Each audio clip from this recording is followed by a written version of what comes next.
guys, we're here live on LHS News with Mr. Markey for an Eagle Report. Mr. Markey, I just wanted to ask you a couple questions on how social media has updated for the school year. Why is Twitter unblocked again? Well, one of the things with Twitter specifically that we're looking at is towards the end of last year, we saw more and more classes using it for educational purposes.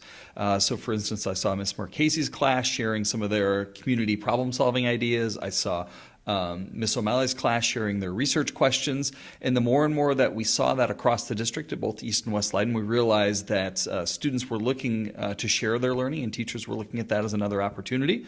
And that's really all we needed to see, and we trust that our students can use it in a very positive way.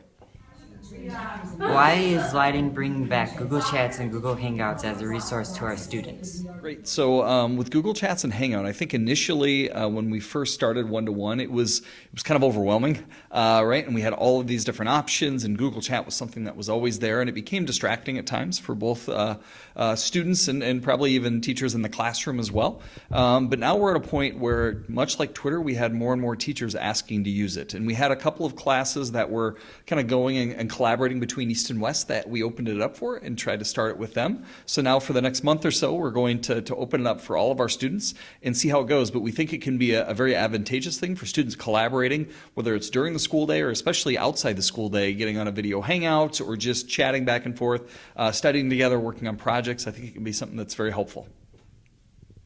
If we have Twitter and these additional Google features back, how come we don't have other social media sites like Facebook? Sure. So with Twitter and Google Hangouts and Chat specifically, there were teachers and students kind of talking about how they would be using them in class. Honestly, with Facebook and some of the other social media sites, we just haven't had that. So, potentially, if there were reasons that were compelling enough to say, this could really be a nice addition to the learning process and to our students collaborating, we would certainly examine those as well. So do you think that the return of these websites are going to be beneficial for the school, or do you think they'll be distracting? I mean, I think we absolutely believe that they're going to be beneficial. Are there times that students and other people can be distracted by the internet? Yes, there are. I think we all understand that. There are things that are distracting that aren't technology as well. But we believe in our students that they can kind of manage those things, and we think that a reality of your life very soon is going to be you're going to be managing those things once you leave Leyden. So I think we have a nice support system in place to help you do that. And again, I think we believe that the positive and the benefits outweigh some of the potential distractions. Okay. Thank you, Mr. Markey. Thank you very much.